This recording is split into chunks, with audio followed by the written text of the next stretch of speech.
श्रीमान् वेङ्कटनाथार्य कवितार्किककेसरी वेदान्ताचार्यवर्यो मे सन्निधत्तां सदाहृदि वेदान्तलक्ष्मणमुनीन्द्रकृपातबोधं तत्पादिविद्मसर्षिरुगगङ्गराजं त्रय्यन्तैकमुखतभूरि परिश्रमन्तं श्रीरङ्गलक्ष्मणमुनिं शरणं प्रपद्ये श्रीमद्वेदान्तरामानुजैककृपया रञ्जनीनस्य भारं तत्सम्प्राप्तागमादिद्वितीयमनवलं शिष्यतापूर्णमव्ययम् श्रेष्ठ श्रीरङ्गरामानुजमुनिकरुणालब्धं मोक्षाक्षमन्तं सत्त्वस्तं श्रीवराहम् इति वरमनहं देशिकं संशयामि श्रीमते ராமானுஜாய நமோ நாராயண. ஜெய ஜெய் ஸ்ரீ சரஸ்வதி. அடியனுக்கு இந்த முறை திருப்பாவோட 22வது பாசனம் அங்கன்மா ஞானத்தரசர் அதோட அசோசியேட் ஆன திவ்ய தேசம் திருமாலிரஞ்சோலை என்னத்தை பத்தி பேசுறதுக்கு இந்த ஆப்பர்ச்சுனிட்டி கிடைச்சது. பட் நம்ம திவ்ய தேசம் பாக்குறதுக்கு முன்னாடி முதல்ல இந்த பாசனத்தை சொல்லிட்டு அதோட அர்த்தத்தையும் சுவாபதேசத்தையும் பார்த்துக்கலாம். அங்கன்மா ஞாலத்தரசர் அபிமான பங்கமாய் வந்தினின் பள்ளிக்கட்டு கீழே சங்கமிருப்பார் போல் வந்துதலை பெய்தோம் கிங்கினிவாய் செய்த தாமரை பூ போலே செங்கன் சிறிதே எம்மேல் விழியாவோ திங்களும் ஆதித்யரும் எழுந்தார் போல் அங்கன் இரண்டும் கொண்டு எங்கள் மேல் நோக்குதியே எங்கள் மேல் சாபம் இழிந்தேலோர் எம்பாவாய். சோ ஆண்டாள் இந்த பாசுரத்தை முதல்ல அங்கன்மா ஞாலத்தரசர் அபிமான பங்கமாய்னு ஆரம்பிக்கிறார். அங்கன்மா ஞாலத்தரசர் அதாவது இந்த அழகான பூமியோட பல பல இடத்துல ரூல் பண்ற ராஜாக்கள்லாம் பெருமாளோட கட்டில் கீழே சரணடைகிறாங்க. எப்படி சரணடைகிறாங்கன்னா அவளோட ஈகோ எல்லாம் விட்டு அபிமான பங்கமாய் வந்தனேன் பள்ளிக்கட்டில் கீழேன்னு சொல்ல. என்ன ஈகோ இந்த ராஜாக்களுக்குலாம் டிபிக்கலா எப்படி இருக்கும்? நான் தான் பெருசு, என்னை விட பெட்டரா யாரும் இல்ல நான் தான் பலசாலி, நான் தான் சக்திசாலி, நான் தான் இந்த என்டையர் உலகத்துக்கே ராஜான்னு இந்த மாதிரி பல ஈகோட்டிஸ்டிக்கல் தாட்ஸ் எல்லாம் இருக்கும். சோ அந்த தாட்ஸ் எல்லாம் எல்லாத்தையும் விட்டுட்டு பெருமாள் தான் எல்லாமே, அவனை தவிர வேற யாரும் இல்லைன்னு எப்படி அவளா அவளோட டிஃபீட் அக்செப்ட் பண்ணிட்டு அவங்க கிட்ட சரணடைகிறாளோ அது போலவே ஆண்டாள் சொல்றா. ஆண்டாளும் அவளோட தோழிகளும் பெருமாள் கிட்ட இப்ப சரணடைகிறான்னு ஆண்டாள் சொல்றா. சங்கமிருப்பார் போல் தலை பெய்தும் கிங்கினி வாய் செய்த தாமரை பூ போலே செங்கன்னு ஆண்டாள் சொல்றார். அதாவது பெருமாளோட கண்கள் எப்படி இருக்குன்னா அவரோட ரெட் லோட்டஸ் லைக் ஐஸ் ஒரு மாதிரி ஹாஃப் ஓப்பன் ஹாஃப் க்ளோஸ்ட்.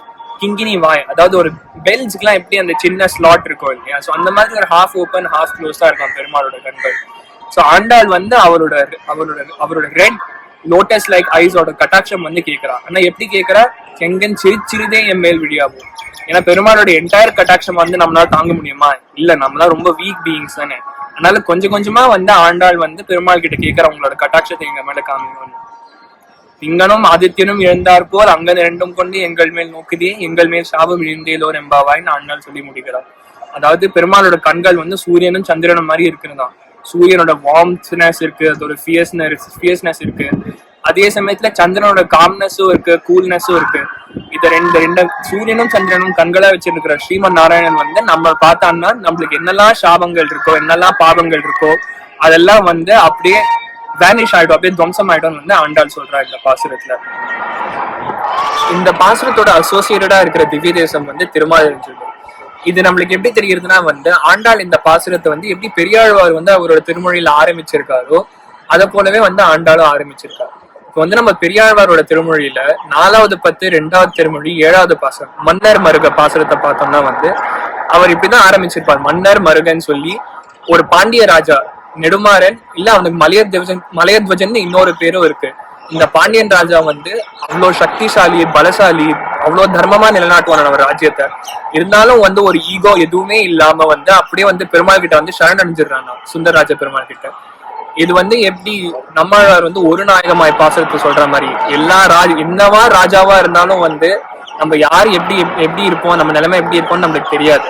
அதனால நம்ம எவ்வளவு சீக்கிரம் முடிஞ்சிருந்தோமோ அவ்வளவு சீக்கிரம் நம்ம பெருமாள் கிட்ட சரணடையணும்னு நம்மாழ்வார் சொல்றாரு. அதை போலவே இங்கேயும் மலையத்வஜன் ராஜாவும் சரணடைகிறான். அது ரெஃபரன்ஸ் பண்ற மாதிரி ஆண்டாளும் அவரோட பாசுரத்துல அங்கன்மா ஞாலத்தரசர் அபிமான பங்கமாய் நின் பள்ளி கற்றுக்கேன்னு அங்க சொல்றாரு.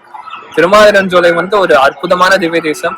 எல்லா ஆழ்வார்களும் சேர்த்து அட்லீஸ்ட் ஒரு 100 பாசனமாவது இந்த பெருமாளுக்கு பாடியிருப்பார். ஆண்டாள் கூட நாச்சியார் திருமொழியில ஒரு 10 பெருமாளுக்காக அர்ப்பணிச்சிருக்கார்.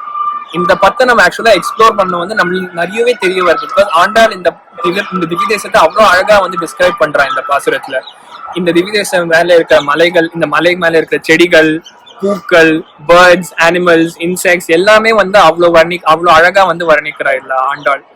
அதோட சேர்த்து ஆண்டாள் பெருமாள் கிட்டே தள்ளி இருக்கிற அந்த விரக்தியோட பெயினையும் எக்ஸ்பிரஸ் பண்ணி இந்த பிளான்ஸ் அனிமல்ஸ்லாம் கூட வந்து அவங்களோட சேர்த்து பேசுற மாதிரி ஆண்டாள் வந்து அவரோட பெயின் என்வி எல்லாம் எக்ஸ்பிரஸ் பண்ற மாதிரி அதுல எழுதியிருக்கா. அதோட சேர்த்து நம்ம ஒரு ஸ்பெசிபிக்கான ஒரு பாசுரம் எடுத்தோம்னா அந்த அந்த 10ல இருந்து நாரணழும்புகள் பாசுரம் எடுத்தோம்னா வந்து ஆண்டாளே அதுல சொல்றா, திருமாலிருஞ்சோலை சுந்தரராஜ பெருமாளுக்கு வந்து ஆண்டாள் 100 தடவை வெண்ணையும் அக்கார வடிசல் சமர்ப்பிக்கணும்னு பாக்குறா. ஆனா அது வந்து அந்த கைங்கரியத்தை பண்ண முடியல.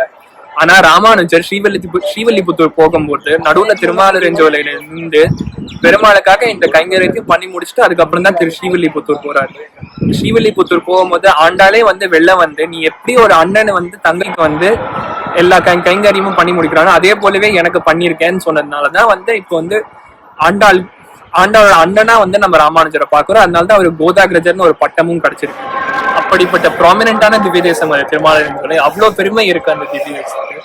ஆண்டாள் வந்து இந்த 22வது பாசனம் வழியாகவும் இந்த திவ்ய தேசத்தோட லிங்க் பண்ணி இந்த சுந்தரராஜ பெருமாள் வழியாகவும் நம்மளுக்கு எசன்ஸ் ஆஃப் சரணாகதி வந்து அவ்வளவு அழகா இந்த பாசுரத்தை சொல்றாங்க.